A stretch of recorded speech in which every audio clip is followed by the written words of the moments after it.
My name is Hannah, and at 67 years old, these wrinkles tell stories of 4 decades as a nurse. My children once mocked these lines on my face, calling them ugly reminders of age.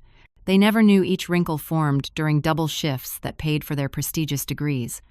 The day they discovered those payslips with my name was the day their voices broke before their eyes filled with tears. Where are you watching from today?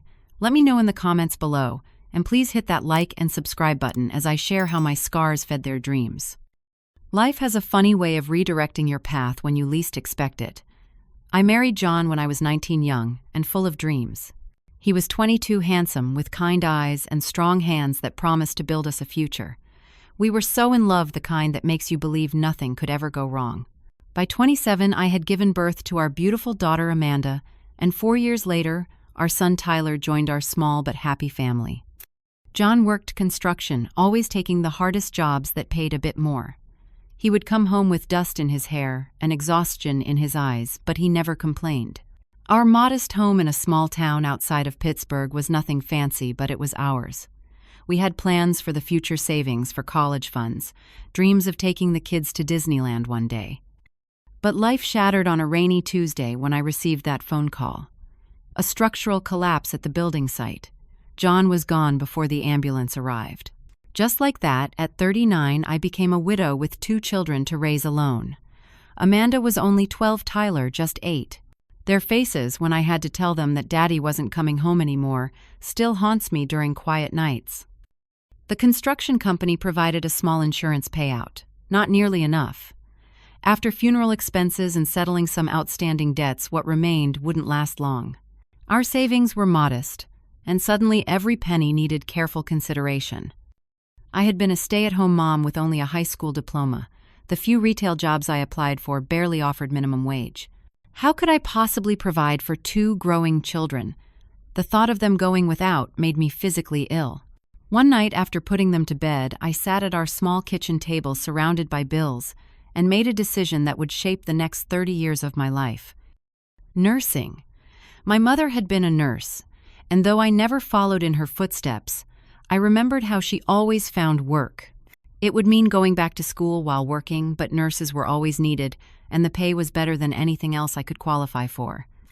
We moved to a tiny 2-bedroom apartment in a neighborhood I would have never chosen if circumstances were different. The walls were thin, the plumbing unreliable, but the rent was something I could manage. Amanda and Tyler shared 1 bedroom, while I converted part of the living room into my sleeping area with a pull-out sofa. Every night, I waited until they fell asleep before spreading my textbooks across our scratched coffee table. During those early years, I worked as a waitress during the day, attended nursing classes in the evening, and studied late into the night. Sleep became a luxury I could rarely afford. The children noticed the dark circles forming under my eyes, but I always brushed it off with a smile. I never wanted them to feel like burdens. They had already lost so much. There was Frank, a kind man who delivered groceries to the diner where I worked. He asked me out countless times, and eventually I agreed to coffee. He was divorced with grown children, financially stable, and genuinely good company.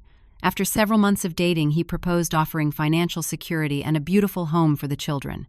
I almost said yes, imagining the relief it would bring, but something held me back. Amanda had become increasingly protective of John's memory, and Tyler still hoped his father would somehow return. Bringing another man into our fragile family unit felt wrong. I declined Frank's proposal, choosing instead to continue our struggle alone. On the day I graduated from nursing school, Amanda was 16 and Tyler was 12. They sat in the audience watching me receive my diploma, and for the first time in years, I felt like perhaps we would be okay. That same week, I accepted my first position as a registered nurse at County General Hospital, working the overnight shift because it paid an additional $3 per hour. Those early nursing years tested my resolve in ways I hadn't anticipated. The hours were brutal, the work physically and emotionally draining. I would return home as the kids were preparing for school, catch a few hours of sleep, then wake to prepare dinner before heading back for another 12-hour shift. On my days off, I picked up private home care assignments to supplement our income. Through it all, one thought kept me going. My children would have opportunities I never had. They would attend good colleges, pursue careers they loved, and never experience the financial insecurity that now defined my existence. I set up separate accounts for their education, contributing whatever I could spare, sometimes skipping meals to add a few extra dollars to their funds. The apartment remained our home despite its flaws. When the roof leaked during heavy rain, I placed buckets strategically and told the kids it was like camping indoors.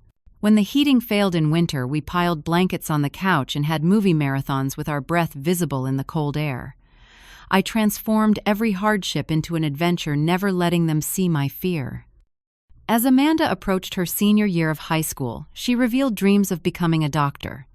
Her grades were exceptional, and her teachers encouraged her to apply to top universities.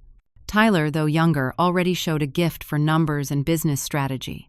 Their potential seemed limitless, but the price tags attached to these dreams kept me awake at night. I made a promise to myself, no matter what it took, my children would have the education they deserved.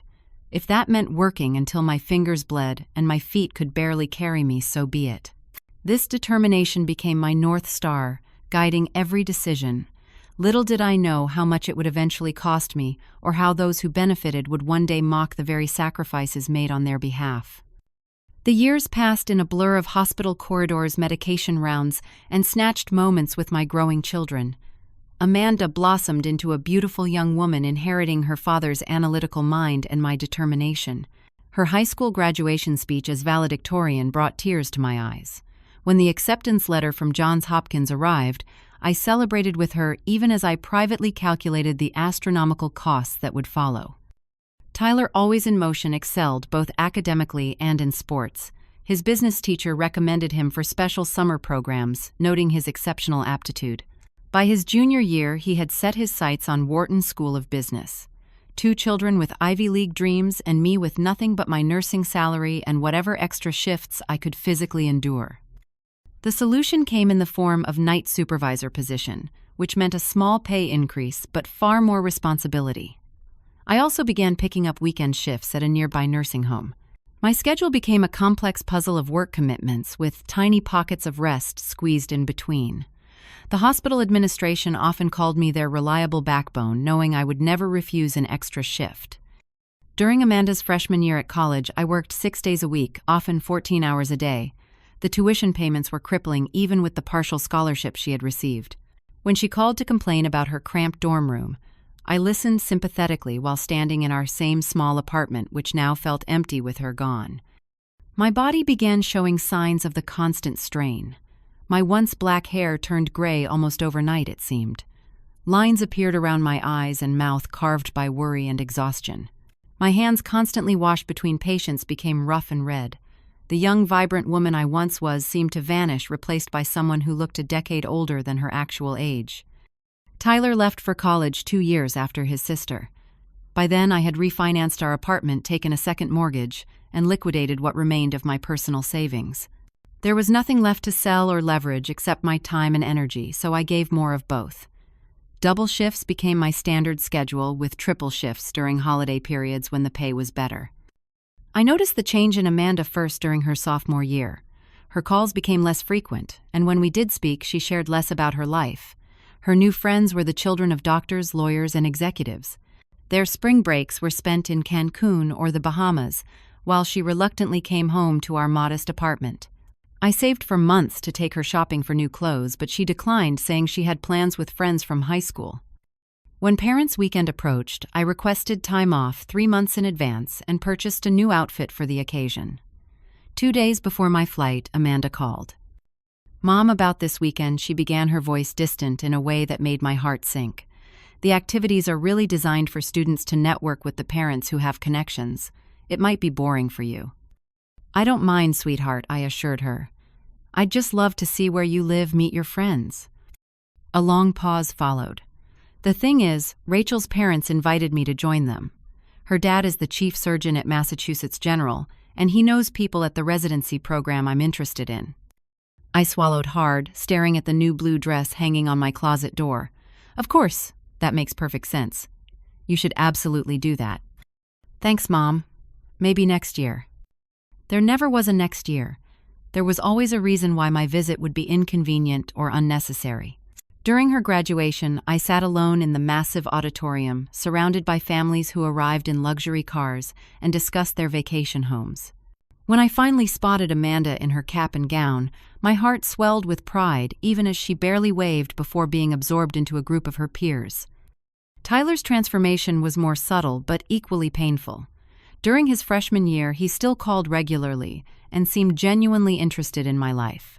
By his junior year, however, he had become immersed in a world of finance, internships, and networking events. His new friends had connections to Wall Street firms and tech startups. When I mentioned visiting for his 21st birthday, he hesitated. "Actually, Mom, we have this huge project due that week, and I'll be pretty much living in the library. I could bring some home-cooked meals, help you stay nourished during your study sessions," I offered. "No, seriously, it's not a good time," he said firmly. "Plus, the dorms are really small. There's nowhere for you to stay, and hotels around here are super expensive." I didn't tell him I had been saving for 6 months.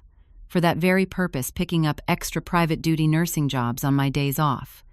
His graduation ceremony was the final confirmation of our growing distance. When I asked about attending, he explained that seating was limited. "They only give us 4 tickets," he said, though I later saw photos online of his friends surrounded by extended families. "I understand," I said, though my heart was breaking. "You should invite the people who can help with your career." He didn't correct my assumption. I watched the ceremony via a live stream from our apartment, cheering alone when they called his name. That night, I worked a double shift in the emergency room bandaging wounds and administering medications, my own pain carefully contained behind a professional smile.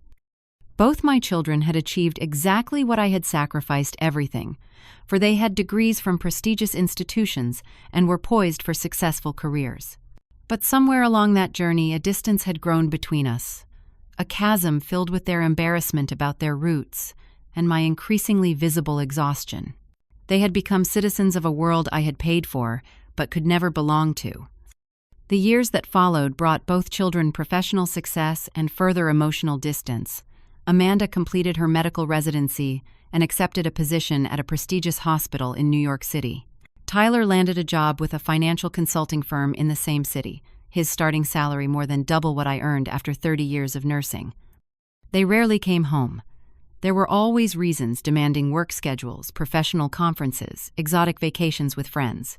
I followed their lives through occasional phone calls and social media posts that showcased sleek apartments, upscale restaurants, and weekend getaways to places I could only dream of visiting. Despite my own mounting financial pressures, I continued sending them care packages and monetary gifts on birthdays and holidays. My retirement fund remained pitifully small, as nearly every spare dollar had gone toward their education and supporting their early careers. When Amanda mentioned struggling with the down payment for her apartment, I withdrew $5,000 from my meager savings and sent it without hesitation. When Tyler needed a new professional wardrobe for client meetings, I took on additional home care shifts to help him. The Thanksgiving when everything changed, I was 65. Amanda had just been promoted to attending physician and suggested I visit her in New York rather than her returning home. "You should see the city during the holidays, Mom. It's magical," she said.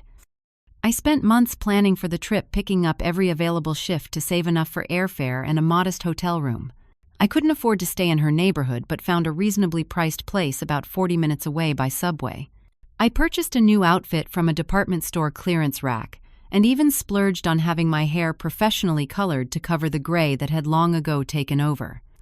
When I arrived at Amanda's sleek high-rise building, the doorman gave me a suspicious look before reluctantly calling up to her apartment. The elevator opened directly into her living space, a stunning open-concept design with floor-to-ceiling windows overlooking Central Park. The furnishings looked like they belonged in a magazine, all clean lines and muted colors. "Mom, you made it."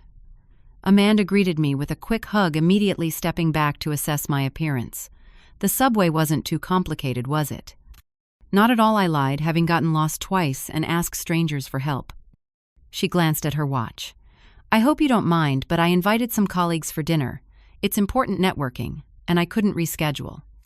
Before I could respond, the elevator opened again, and 6 people entered carrying wine bottles and dressed in clothing that probably cost more than my monthly rent. They greeted Amanda warmly before turning curious eyes toward me. Everyone this is. Amanda hesitated just long enough for me to notice. Hannah, who helped raise me. The momentary pause told me everything. She couldn't bring herself to introduce me as her mother. A tall man with salt and pepper hair extended his hand. Ah, the nanny. How wonderful that you've stayed in touch all these years. I felt the blood drain from my face but managed a smile. Something like that. Amanda jumped in, quickly steering the conversation toward hospital politics while guiding everyone to her dining area. I helped carry dishes from the kitchen, noting that the meal had been catered, the containers discreetly hidden in the trash. Throughout dinner, I was essentially invisible. When I did speak, offering a brief anecdote about Amanda's childhood, the table fell into an uncomfortable silence before someone quickly changed the subject. I noticed Amanda wincing at my accent, the lingering traces of my working-class origins that education had never fully erased from her own speech. One woman, a dermatologist named Sylvia, examined me openly during dessert. You really should consider some treatments for those wrinkles. We have wonderful options these days. I could recommend someone who offers discounts for service workers. Mom has never been interested in that sort of thing. Tyler's voice came from behind me. He had arrived late, dressed impeccably in a designer suit.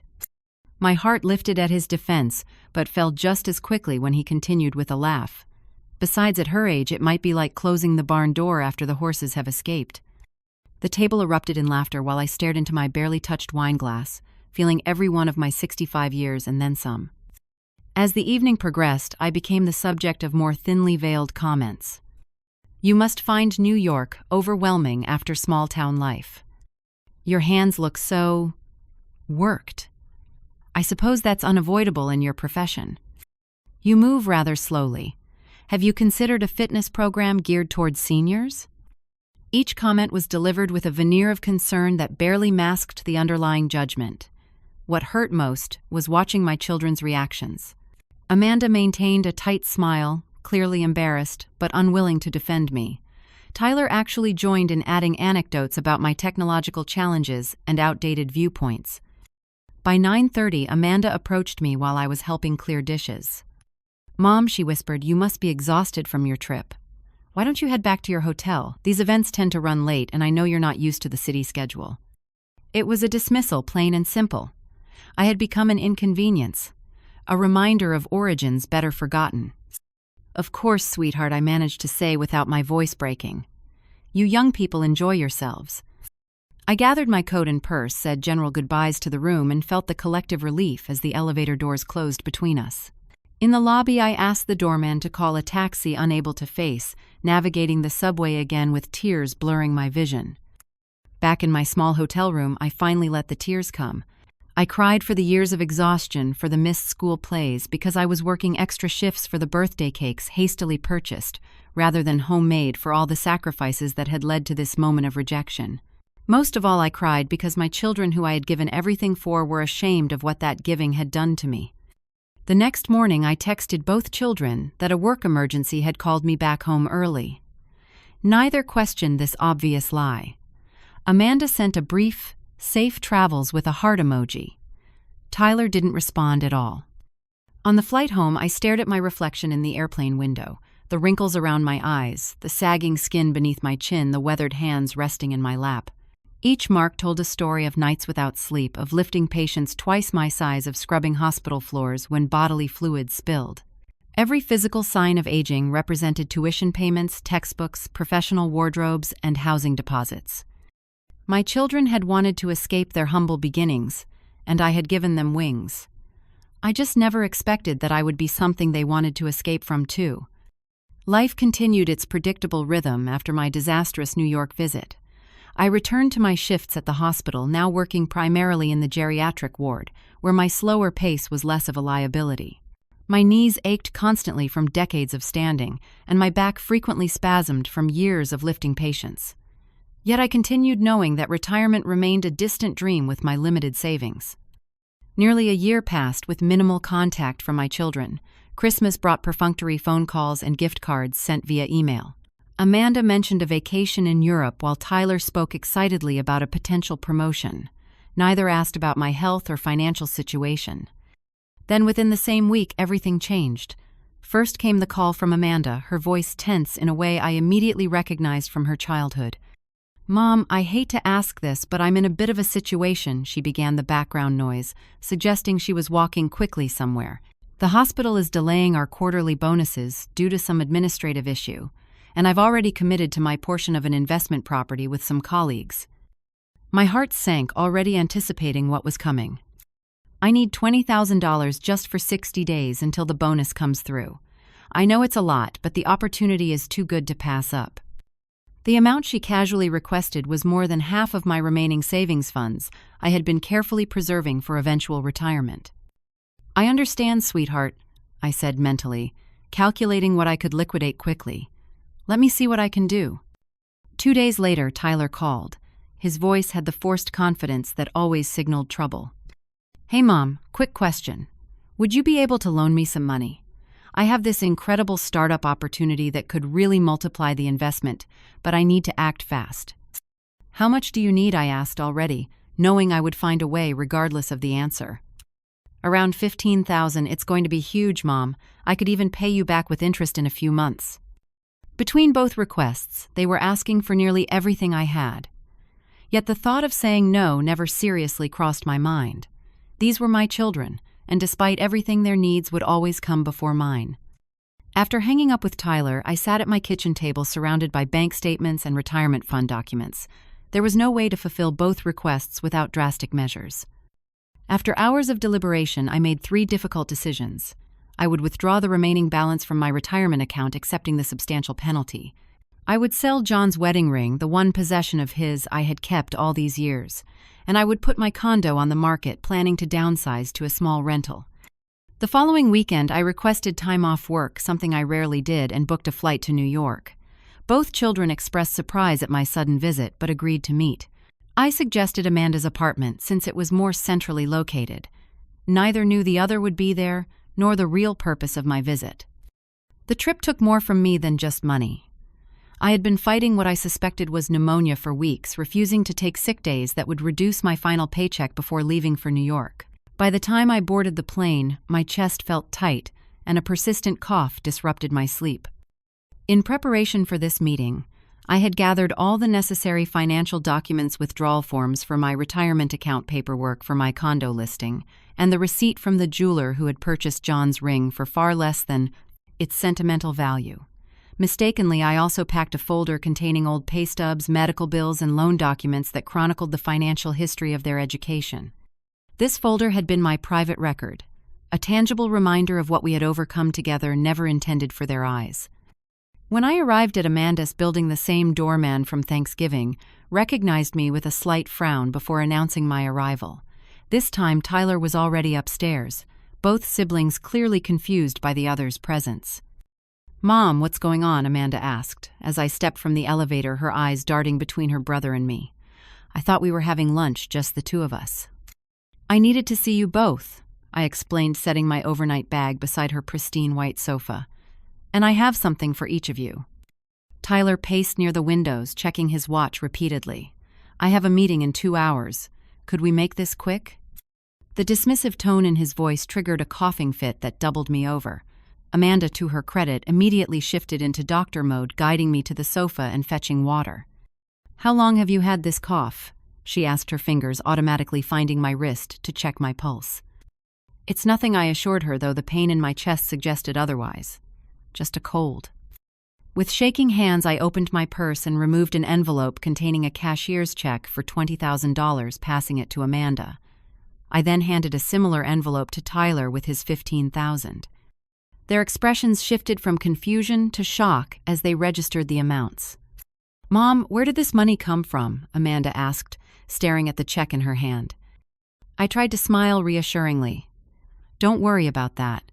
You both needed help, and that's what mothers do." Tyler studied his check with furrowed brows.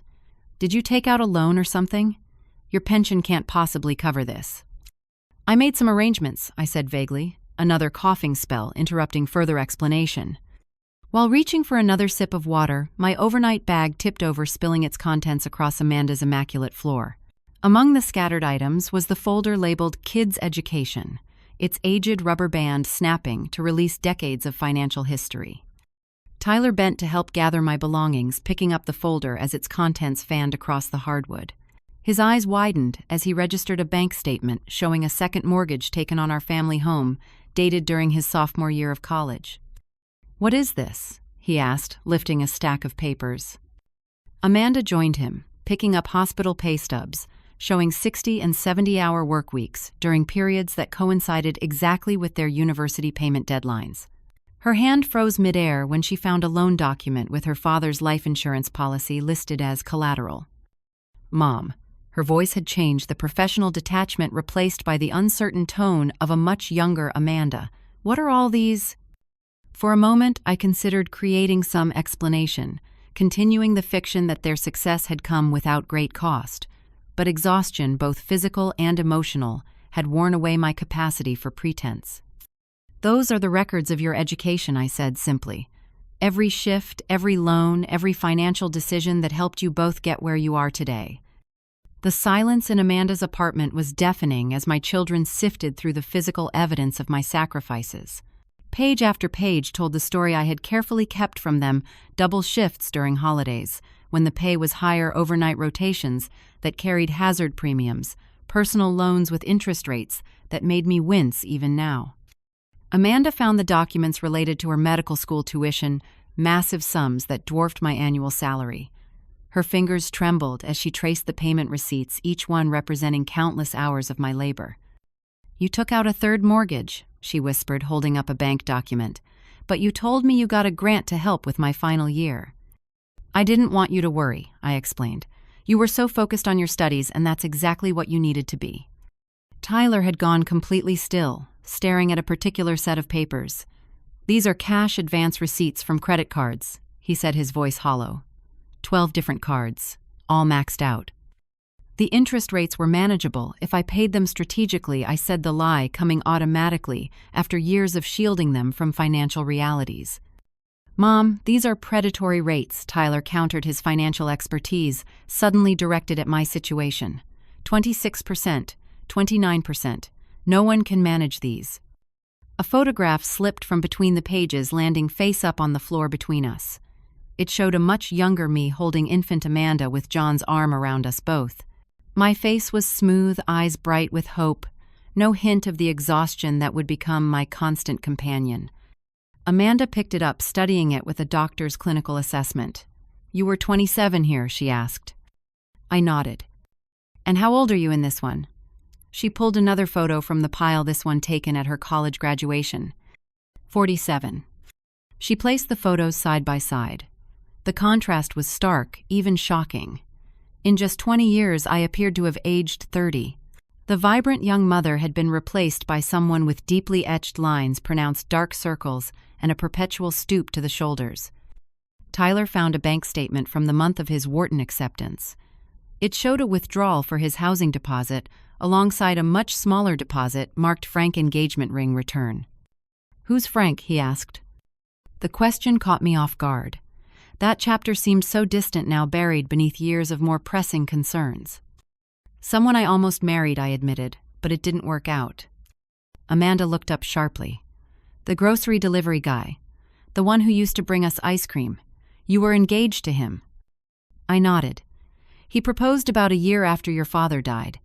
He was kind, financially stable, wanted to help raise you both." "What happened?" Tyler pressed. The memory surfaced with surprising clarity. "He wanted us to move to Arizona for his business. It would have meant changing your schools, leaving your friends. You were both still processing losing your father, and Amanda, you had just started talking about becoming a doctor. His house didn't have college funds for children who weren't his own." Understanding dawned on their faces simultaneously. "You chose us over him," Amanda stated, "over financial security." "It wasn't much of a choice," I said honestly. "You were my children. Nothing else mattered." Tyler's attention had returned to the financial documents. "According to these, you haven't taken a vacation in 22 years. There was always something more important to save for."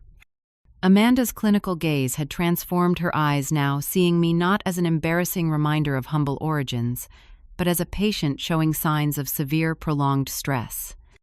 "When was the last time you had a complete physical?" she demanded. I get the required employee screenings, I deflected. That's not what I asked. When was your last comprehensive checkup? I couldn't remember.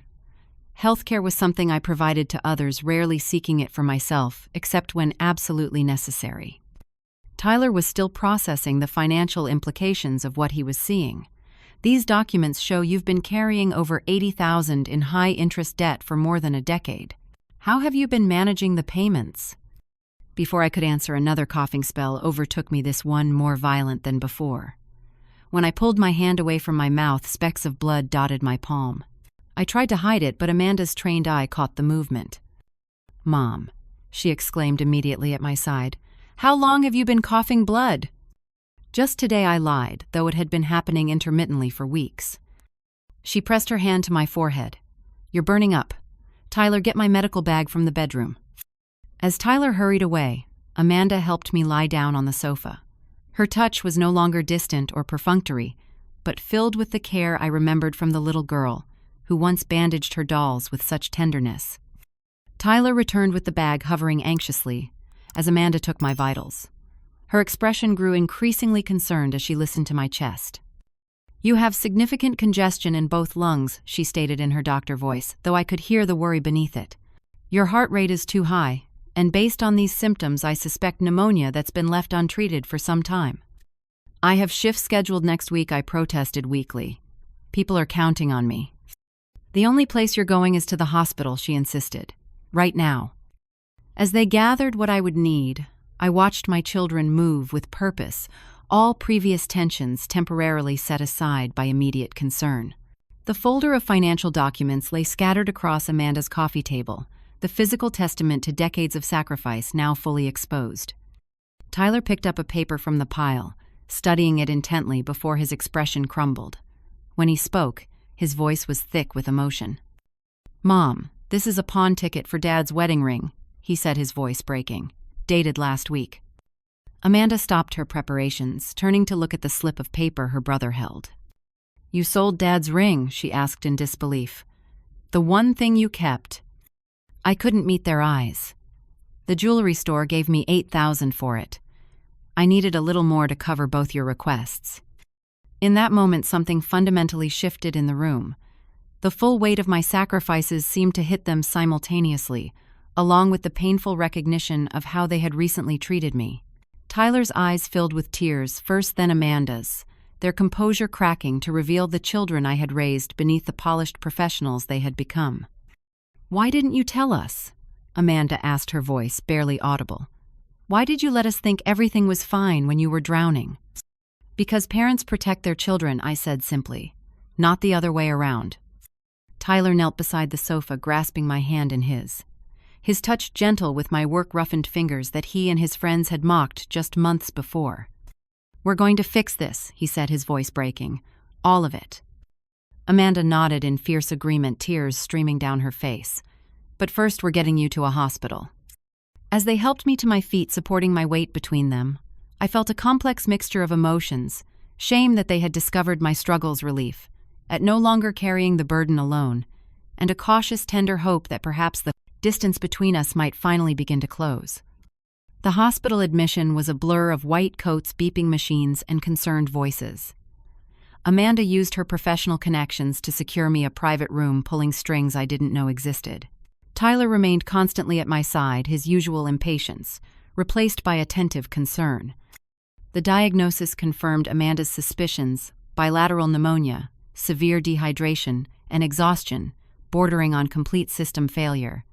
The doctor, a colleague of Amanda's, didn't mince words. "Your body is shutting down from overwork and neglect," he explained. "Had you waited another week to seek treatment, we might be having a very different conversation." Amanda visibly flinched at his words, her hand tightening around mine. "She needs complete rest," he continued. "No work, minimal stress, proper nutrition, and follow-up care for at least 2 to 3 months." 2 to 3 months, I protested weakly. "That's impossible. My shift's the mortgage." "Mom, stop," Tyler interrupted firmly. "The only thing you need to worry about is getting better." For the first week, one of them was always present in my hospital room. They created a schedule between them, adjusting their professional obligations without complaint. I drifted in and out of consciousness medications and exhaustion, blurring the edges of reality. Sometimes I would wake to find Amanda checking my vitals herself, not trusting even her colleagues to provide the level of care she demanded. Other times I'd open my eyes to see Tyler working quietly on his laptop, looking up immediately when I stirred. During my more lucid moments, we began conversations unlike any we'd had in years. The financial documents had opened a door that couldn't be closed again, forcing acknowledgement of truths long buried beneath busy lives and growing distance. On my 5th day in the hospital, Amanda brought up Thanksgiving. "I've been thinking about how I introduced you to my colleagues," she said, her voice small with shame. "I didn't call you my mother." "You called me Hannah, who helped raise you," I confirmed gently. Tears filled her eyes. "I let them think you were the nanny."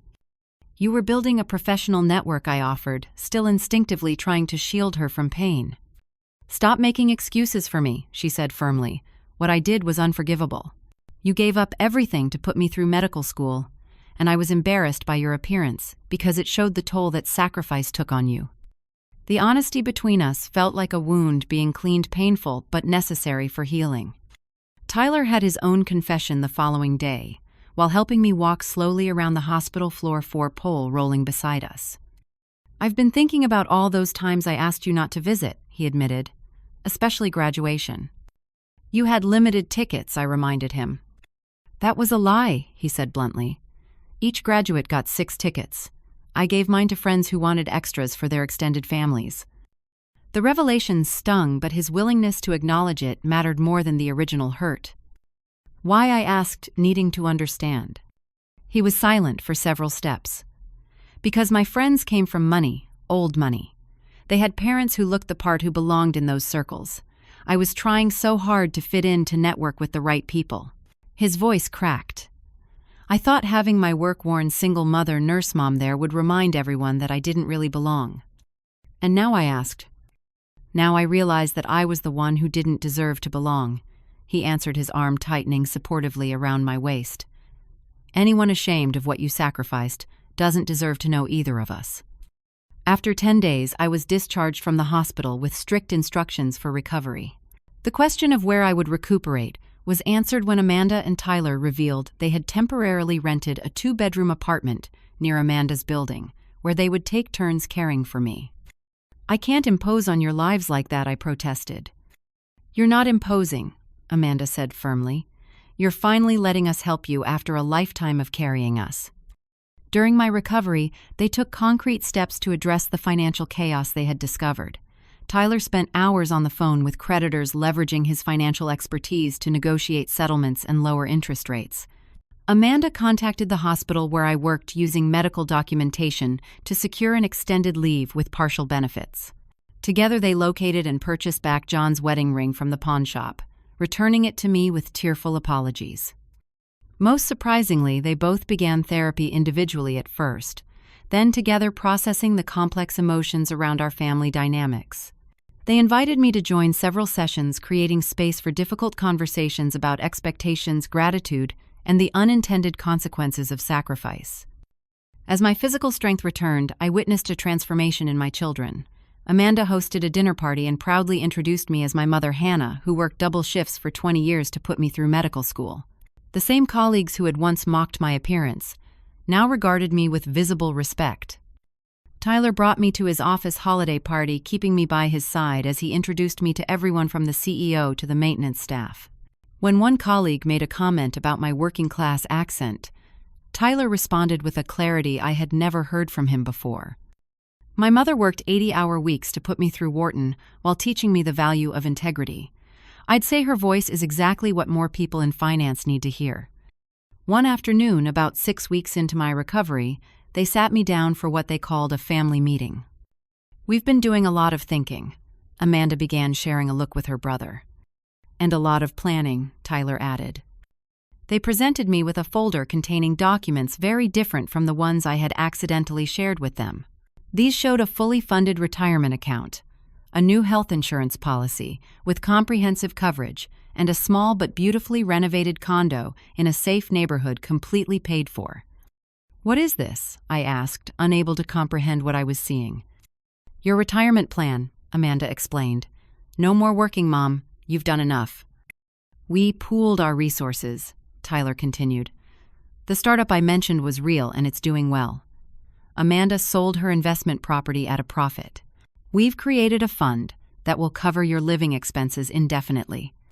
"And we found this," Amanda added, showing me a brochure for a painting class. "You used to draw when we were little, remember? Before there wasn't time anymore."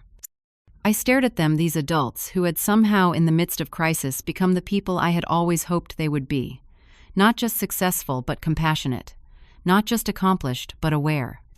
"I don't know what to say," I admitted, overwhelmed by their generosity. "Say you'll accept it," Tyler urged. "Say you'll finally put yourself first." "Say you'll forgive us," Amanda added quietly. I reached for their hands, these children, who had once been my entire world, and who I realized still were, though in a different way now. "There's nothing to forgive," I told them. "We all did the best we knew how." As winter turned to spring, we established new patterns. Sunday dinners became sacred, with both children making time regardless of professional demands. They called regularly, not out of obligation, but with genuine interest in my daily life. When I mentioned an art exhibit I wanted to see, tickets appeared. When I casually noted that I'd never seen the Grand Canyon, a family trip was immediately planned. The most significant change, however, was invisible to the outside world. The shame that had shadowed our relationships had lifted, replaced by honest acknowledgement of our shared history with all its complexities and imperfections. My children no longer saw my aging face as something embarrassing to hide, but recognized each line as evidence of a love powerful enough to reshape 3 lives. 2 years have passed since that fateful day when my children discovered the true cost of their success. Now at 67, I barely recognize my life or myself. The constant exhaustion that had become my normal state has lifted, revealing a woman I had forgotten existed. My new home, a modest but bright condo near a park, feels like a sanctuary after decades of making do. The walls display my artwork, a talent rediscovered in weekly painting classes. My kitchen actually gets used for cooking elaborate meals when my children visit, which happens with reassuring regularity. Amanda has restructured her medical practice, reducing her hours to maintain better work-life balance. She often consults me on patient care approaches, valuing my decades of nursing experience in ways she never did before. Last month, she invited me to speak to her residents about compassionate care, introducing me with obvious pride. "My mother taught me medicine long before medical school," she told the room of young doctors. "She showed me that healing isn't just about knowledge, but about seeing the whole person." Tyler relocated to a branch office closer to me, declining a promotion that would have required extensive travel. He's met someone special, a kindergarten teacher named Sarah, who reminds me a bit of myself before life's challenges weathered me. When he brought her to dinner the first time, he shared our family history openly, including his past shame and subsequent growth. "My mom's sacrifices gave me opportunities I didn't appreciate until recently," he told Sarah, reaching across the table to squeeze my hand. "I'm trying to make up for lost time." My retirement, once a distant impossibility, has become a period of unexpected discovery. I've joined a community garden, traveled to 3 national parks, and even started learning Italian, a language I've always loved. My body, given proper rest and care, has begun to heal from decades of overuse. The chronic pain hasn't disappeared entirely, but it's manageable now, no longer the constant companion it once was. The financial security my children provided has allowed me something I never thought I'd experience again: peace of mind. Each month, funds appear in my account, ensuring all needs are met without the constant calculations and compromises that defined most of my adult life. Last week, we held a special dinner to mark what would have been John's 70th birthday. Amanda and Tyler brought old photos, and we spent the evening sharing memories, both the ones they remembered and the ones that happened before they were born. "Dad would be so proud of you both," I told them, as we looked through albums. "Not just for your accomplishments, but for the people you've become." "He'd be proud of you too," Mom Amanda said softly. "For everything you did after he was gone." Tyler nodded in agreement. "I keep thinking about how different our lives would have been if you had made other choices. If you had married Frank and moved to Arizona, or if you had prioritized your own needs, even a fraction of how you prioritized ours. I made the only choices I could live with," I told them honestly. Later, as the evening wound down, I found myself alone on my small balcony looking at the stars. Amanda joined me, wrapping a blanket around my shoulders in a reversal of countless childhood moments. "I have something to tell you," she said, an uncharacteristic nervousness in her voice.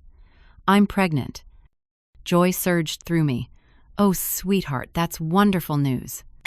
"It's early still," she cautioned, "but I wanted you to be the first to know." She hesitated before continuing.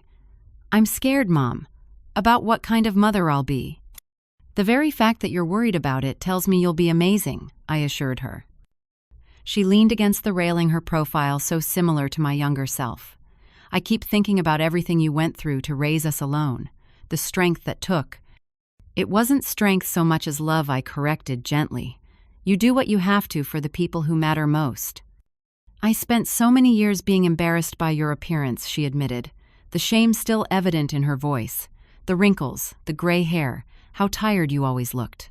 I never connected that each line on your face represented a sacrifice for us, that your exhaustion was the direct result of giving us everything." I took her hand, placing it over my own weathered one. "These wrinkles tell our family's story. They're not marks of failure or something to hide. They're evidence of a life fully lived, of priorities chosen consciously, of love made tangible." She studied our hands together, hers still smooth and unmarked by time. "I hope I can love my child with even a fraction of the devotion you showed us." "You will," I assured her. "And you'll make your own choices, create your own path. That's as it should be." The profound lesson I've learned through all of this, through the years of struggle and the recent reconciliation, is that true love leaves marks on our bodies, on our hearts, on the very fabric of our lives. The sacrifices we make shape us, forming visible reminders of what we valued most. My children once mocked the physical evidence of my devotion, not recognizing that each wrinkle, each gray hair, each calloused hand represented a conscious choice to put their needs above my own. Now they understand that the very things they were embarrassed by were in fact badges of honor, tangible proof of a mother's unfailing love. As I look toward the future with a grandchild on the way and newfound closeness with my children, I realize that the greatest gift isn't the financial security they've provided, or even the practical help. It's the recognition at long last that the most valuable thing we can offer each other is seeing one another, clearly acknowledging both our sacrifices and our needs with equal respect. These wrinkles that once caused shame now tell a story we all recognize and honor. They remind us that love leaves its mark, that sacrifice can be both painful and sacred, and that sometimes the most precious gifts come wrapped in the most unassuming packages. What sacrifices have you witnessed or experienced in your own family? Have you ever misjudged someone's appearance without knowing their story? Share your thoughts in the comments below, and if this story touched your heart, please hit the like button and subscribe to our channel for more stories of resilience and redemption. Remember to share this video with someone who might need a reminder that their sacrifices are seen and valued. Thank you for listening, and remember that every line on our faces tells a story worth honoring.